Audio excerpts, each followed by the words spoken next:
Hello friends, hope you all are safe and healthy at your home. You are watching Moral Activities and my name is Utkarsh Srivastava. आज हम लोग an angel in disguise का part 2 करने वाले। मैंने part 1 पहले ही upload कर दिया है और अगर आपने अभी तक उसको नहीं देखा हो तो उसकी मैंने लिंक अपने डिस्क्रिप्शन बॉक्स में दी है, आप वहाँ से उसको देख सकते हैं या तो आप मेरे चैनल में जाके वीडियो लिस्ट से उसको देख सकते हो और उसको देखने के बाद तभी इसको देखिएगा। और अगर आप मेरे चैनल पे नए हो या अभी तक आपने मेरे चैनल सब्सक्राइब ना किया हो तो सब्सक्राइब कर दीजिएगा। So without wasting time let's begin. So start करने से पहले पार्ट 2 इसके जस्ट रिकॉल कर लेते इसके पहले क्या हुआ। तो मैगी जैसे अकेले छूट जाती है हॉल में तो उसको जो थॉमसन अपने यहाँ लेते आते हैं, बट मिसेस थॉमसन को अच्छा नहीं लगता तो वो कहते हैं कि मैं इसको कल छोड़ आऊँगा। तो कह रहे हैं कि केवल एक नाइट के लिए इसको कंफर्टेबल यहाँ रहने दो। तो उनकी वॉइस धीरे धीरे लड़खड़ाने लगती है फिर और एकदम मतलब कि वो एक तरह से बहुत इमोशन जाते हैं तो मिसेस थॉमसन चुप हो जाती हैं। So let's start. Look at her kindly Jane, speak to her kindly said Jo. तो कह रहे हैं मिस्टर जो थॉमसन कि उसकी तरफ एकदम कीन आई से एकदम काइंडली आई से देखो जेन और उससे एकदम पोलाइटली से बात करो। Think of her dead mother and the loneliness, the pain, the sorrow that must be on her coming life. तो कह रहे हैं कि उनकी डेथ मदर के बारे में सोचो जो अभी अभी जिनकी डेथ हुई है उसके पेन के बारे में सोचो, जो उसको जब वो उठती तब उसको इतना पेन होता है, जब वो बैठती तब उसको इतना पेन होता है, उसके सौर उसके दर्द के बारे में सोचो जो उसके अपकमिंग लाइफ में भी आने वाला है। The softness of his heart gave unwanted eloquence to his lips. तो एक जो सॉफ्टनेस थी उसके मिस्टर जो थॉमसन के हार्ट में वो एक तरह से रिक्वेस्टिंग मैनर कर रहे थे मिसेस थॉमसन से, बट ये नहीं था कि वो उनको बता रहे कि जिससे वो मैगी को रख ले। वो केवल अपनी फीलिंग शेयर कर रहे जो वो अपने एक बॉन्ड जो उनके और मैगी में फॉर्म हुआ था तो वो बता रहे कि उनको कैसा लगता है, उसके बारे में क्या क्या दर्द हो, उसके बारे में जब वो सोचते हैं तो वह एक तरह से अपनी एक फीलिंग अपनी तरह से एक राय बता रहे हैं अपनी वाइफ को। Mrs. Thompson did not reply, but presently turned towards the little chamber where her husband had deposited Maggie, and pushing open the door, went quietly in. तो जब ये वो बोलते हैं मिस्टर थॉमसन तो मिसेस थॉमसन कुछ नहीं कहती हैं और केवल वो जो लिटिल चैम्बर में रखा गया था मैगी को जो थॉमसन ने जब जहाँ वहाँ लिटाया था तो केवल उसका आराम से डोर ओपन करती है और एकदम शांत से वो अंदर चली जाती हैं। जो did not follow, he saw that her state have change. तो जो ने उनका पीछा नहीं किया, उनको लगा कि उसका स्टेट चेंज हो, मतलब स्टेट में क्योंकि फीलिंग चेंज हो, जैसे वो एक पहले तो एकदम गुस्सा आ गई कि तुमने उसको क्यों लिया और फिर वो धीरे धीरे एकदम लोग सॉफ्ट एकदम केयरिंग एकदम लव वाली फीलिंग पे आ रही थी। And felt that it would be best to leave her alone with the child. और उनको लगा कि अगर बेस्ट होगा अगर मैं उसको और मैगी को अकेले एक कन्वर्सेशन के लिए छोड़ दूँ। So he went to his shop, तो इसलिए वो अपने शॉप पे चला गया। Which stood near the house and worked until dusky evening released him from labour. तो वो अपनी शॉप पे चले गए जो हाउस के बगली में था और एकदम इवनिंग तक एकदम डस्ट से काम कि एकदम धूल वाली जगह थी तो वहाँ काम करता था जब तक इवनिंग के बाद वो अपने घर रिटर्न होता था। A light shining through the little chamber windows was the first object that attracted Joe's attention on turning towards the house. तो जब लिटिल चैम्बर जहाँ वो लिटिल मैगी रखी मतलब कि वो थी वहाँ पे तो वहाँ से बहुत ही लाइट मतलब कि एक तरह से बहुत ही फोकस टाइप का वो पहली ऑब्जेक्ट था जो थॉमसन को बहुत अट्रैक्ट किया जब वो एक पाथ पे मतलब कि अपने शॉप से अपने घर के लिए जो पाथ पे वो कवर अप कर रहा था तो वहाँ से वो बहुत चीज़ उसको अट्रैक्ट की।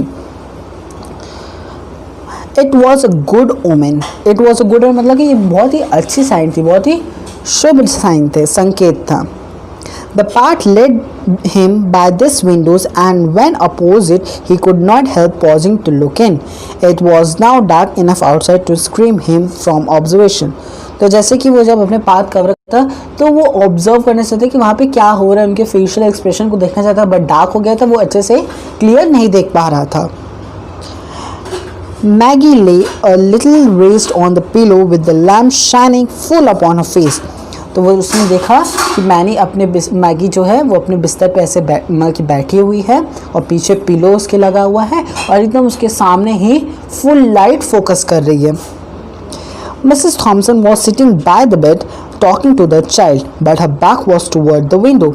तो Mrs Thomson by the bed मतलब बगल के बेड के बगल ही बैठी थी और उनका जो बैक था वो विंडो की तरफ था और वो उस चाइल्ड से बात कर रही थी।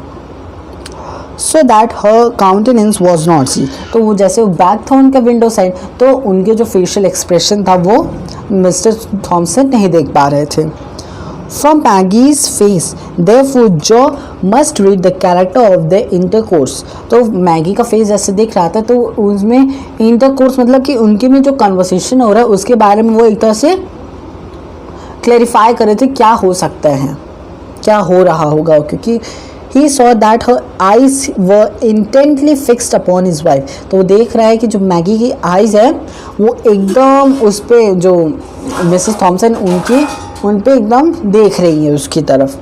That now and then a few words came as if in answer from her lips। और जैसे कि लग रहा था कि उनकी वाइफ उससे क्वेश्चन पूछ रही है और वो कुछ देर बाद क्वेश्चन समझ के उसी का वो आंसर दे रही है, few words फिर वो बोल रही है। That expression was sad and tender, but he saw nothing of bitterness or pain। भले ही उसका एक्सप्रेशन सैड और टेंडर था क्योंकि उसकी अभी अभी मम्मी की डेथ हुई और शायद जो मिसेस थॉमसन वो इसी से रिलेटेड कुछ बात कर रही हैं तो वो बहुत सैड दिख रही थी।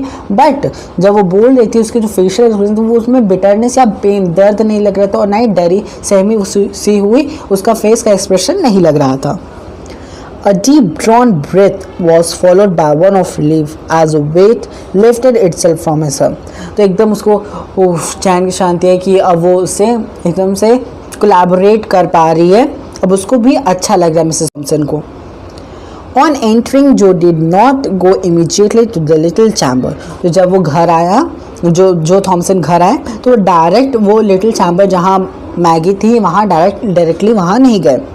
His heavy tread about the kitchen brought his wife somewhat hurriedly from the room where she had been with Maggie। तो यहाँ पे हैवी ट्रेड का मतलब जो हैवी फुट स्टेप से जो थप थप थप तेज आवाज़ थी, तो जब वो किचन की तरफ जा रहे थे तो उसकी आवाज़ सुन के जो उनकी वाइफ थी मिसेस थॉमसन वो तुरंत हरी में जहाँ मैगी साथ वो कॉन्वर्सेशन कर रही थी उस रूम से निकल के वो किचन साइड जाने लगी। Joe thought it best not to refer to the child, not to manifest any concern in regard to her। तो जो सोचे कि बेस्ट रहेगा अगर मैं ही ना कुछ चाइल्ड के रिलेटेड कुछ बात करूं और ना ही उसके कंसर्न के रिगार्ड में बात करूं।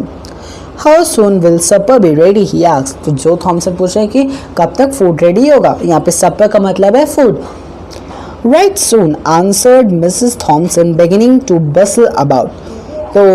तो मिसेस थॉमसन करके अभी रेडी हो रहा है, एकदम हड़बड़ाहट, बसलिंग मतलब हड़बड़ाहट। There was no asperity in her voice।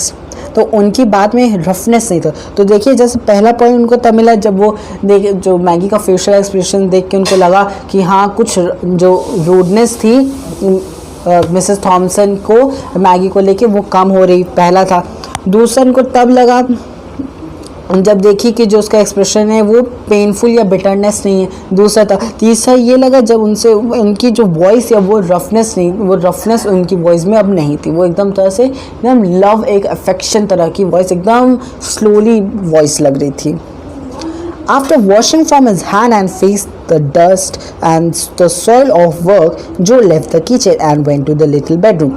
तो वो अपने किचन में जाते हैं, अपना हाथ पैर मुंह धुलते हैं क्योंकि ये पूरा डस्ट लगा रहता है सॉइल, तो वो धुलते हैं और उसके बाद वो लिटिल चैम्बर में चले जाते हैं जहाँ मैगी रहती है। A pair of large bright eyes looked up at him from the snowy bed।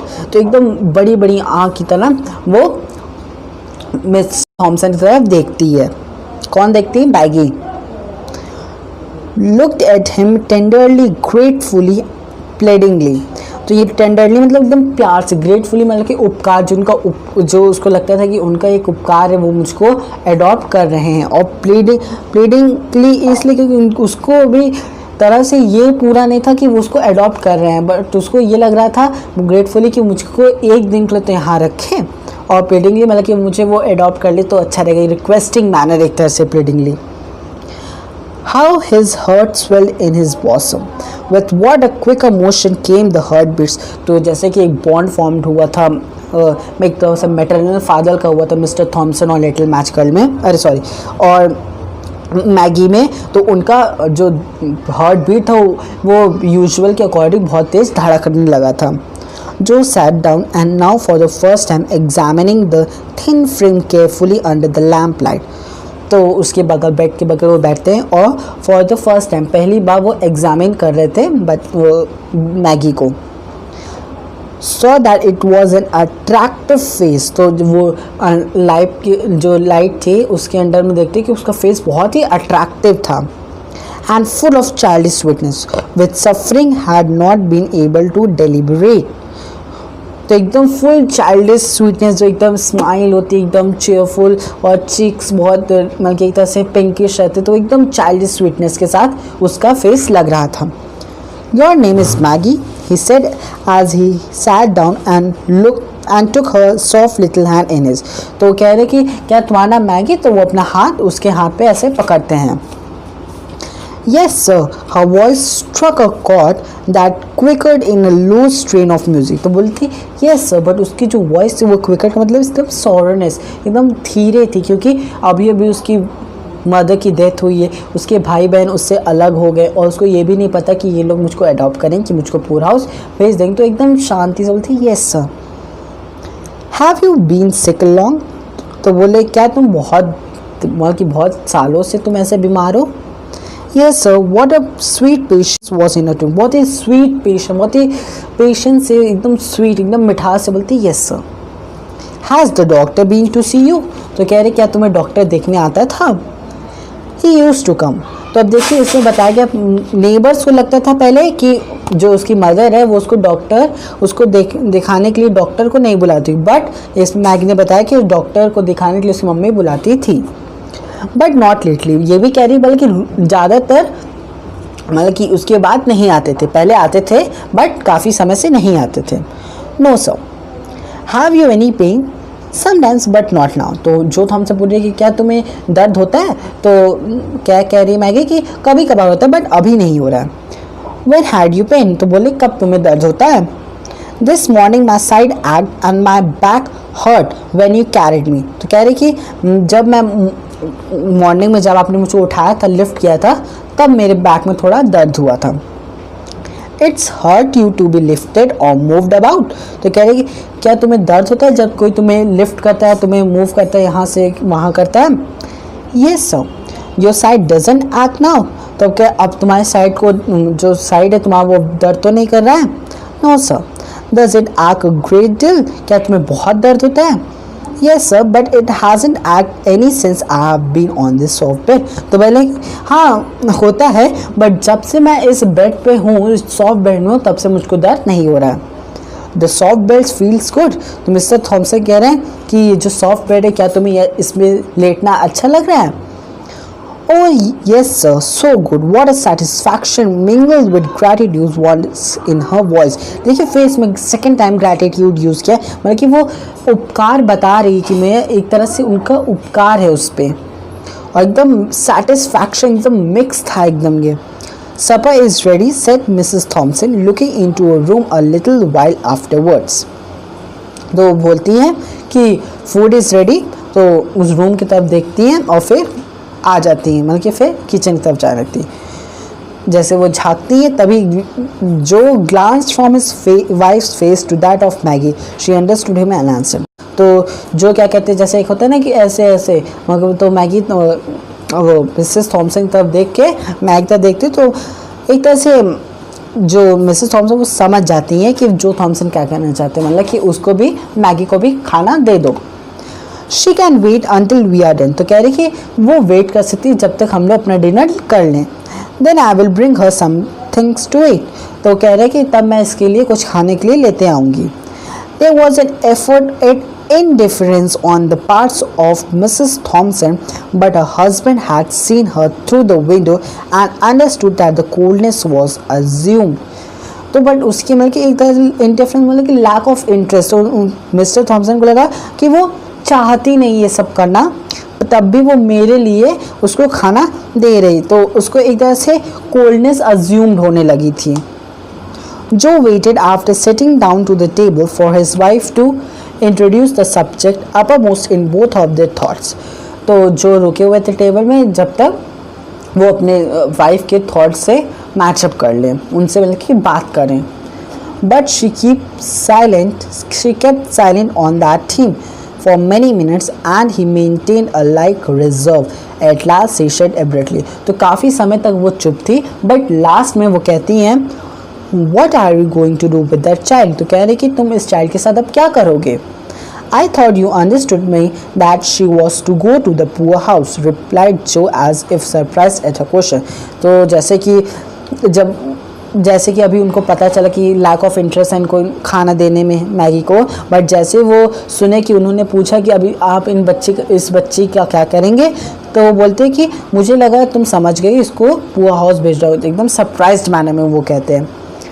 Mrs. Thompson looked rather strangely at her husband for sonic movement and then dropped her. मतलब कि एकदम मतलब कि सोची कि ये कैसे कर रहे हैं, अभी तो बहुत कंसर्न दिखा रहे थे इसके थ्रू, अब इसको भेज दे रहे पुअर हाउस, तो एकदम सॉनिक मूवमेंट्स लिए उनकी तरफ देखी, उसके बाद अपने आइज़ को ड्रॉप कर ली नीचे।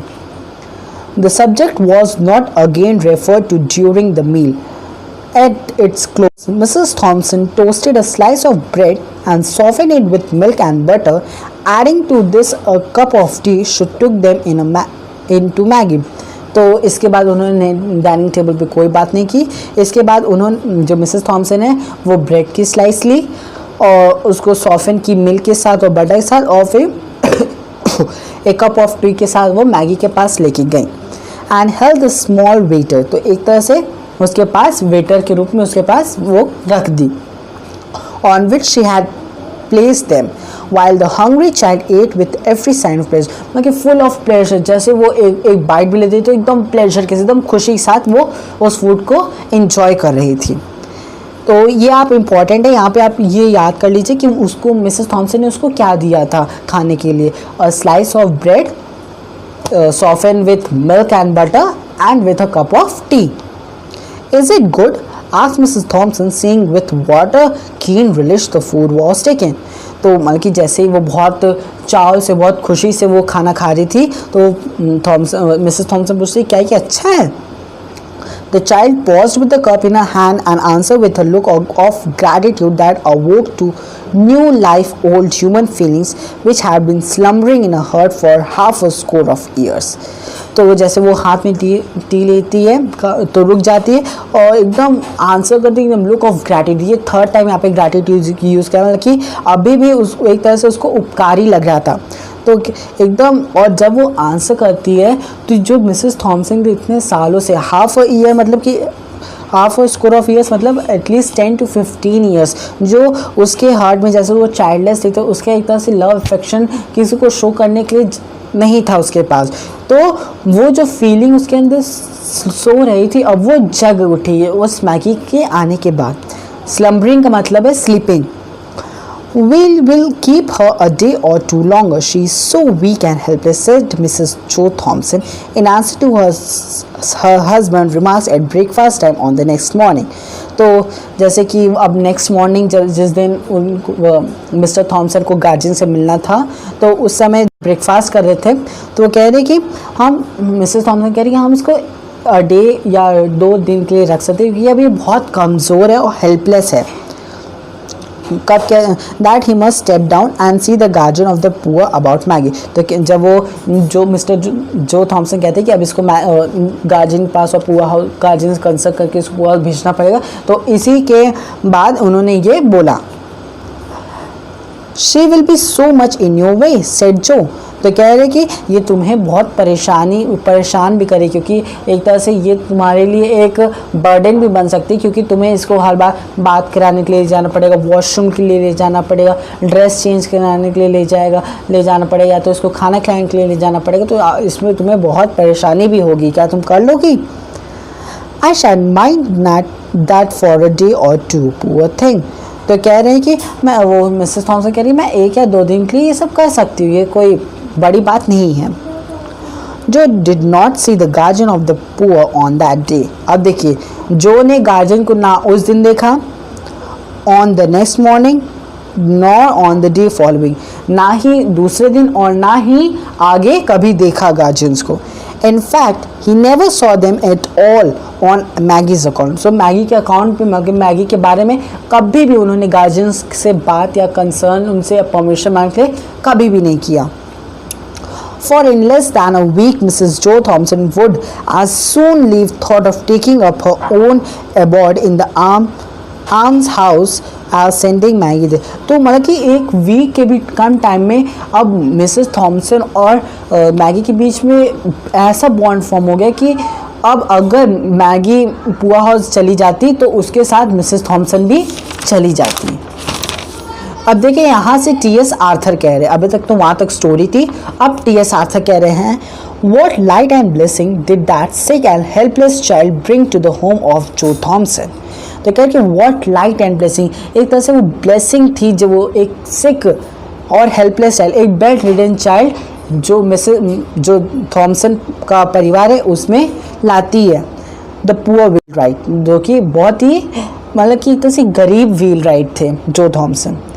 It had been dark and cold and miserable there for a long time just because his wife had nothing to love and care for out of herself।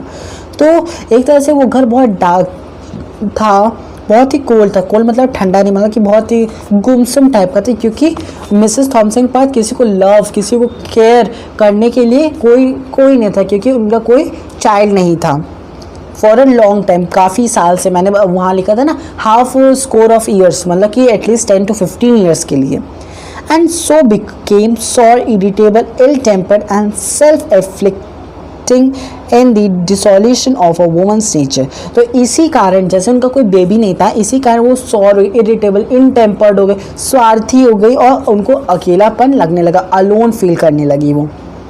Now the sweetness of that sick child, looking ever to her in love, patience and gratitude was as honey to her soul।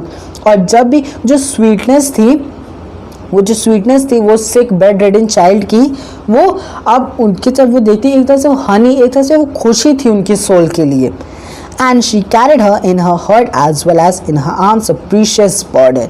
और वो उसको अपने hurt में भी carry करती थी और उसको आर्म्स में भी कैरी करती थी, जब उसको या तो किसी वॉशरूम या तो बात के लिए या तो किसी भी रेगुलर एक्टिविटी रूटीन के लिए उसको ले जाना रहता था। और अब देखिए, वो अब पहले हमने पढ़ा कि जो थॉमसन के लिए वो प्रीशियस बर्डन हो गई थी, बट उस टाइम मिसेस थॉमसन के लिए वो प्रीशियस बर्डन नहीं थी, बट इस टाइम अब मिसेस थॉमसन के लिए वो एक तरह से प्रीशियस बर्डन बन गई थी। As for Joe Thompson, there was not a man in all the neighborhood who drank daily of a more precious wine of life than he। तो जो थॉमसन के अकॉर्डिंग, जो उनके नेबर में जितने भी आदमी थे, कभी वो इतना प्रीशियस वाइन ड्रिंक नहीं करते होंगे रेगुलरली, कभी वो इतना प्रीशियस वाइन ड्रिंक नहीं करते होंगे जो वो ड्रिंक करते हैं अपनी लाइफ में। तो वो प्रीशियस वाइन क्या है? वो मैगी है। An angel had come into his house। तो एक तरह से वो एक एंजल आ गई थी उनके घर में, एक तरह से वो खुशी आ गई थी, एक तरह से वो हैप्पीनेस आ गई थी उनके घर में, जो काफ़ी साल से उनके घर में नहीं थी। Disguised as a sick, helpless and miserable child। और किस रूप में? एक sick, एक helpless, एक miserable, एक bed ridden child के रूप में। And filled all its dreary chambers with the sunshine of love। और उसका जो वीरान सुनसान घर था उसको एकदम शाइन से भर दी थी। So जैसे कि आपको अगर मैं एक्सप्लेनेशन पार्ट अच्छा लगे तो give me a thumbs up, subscribe the channel and share the whole explanation, जिससे और बच्चों को भी ये चैप्टर एक्सप्लेन हो जाए, अपनी क्लासमेट में शेयर करें। And the most important, be safe.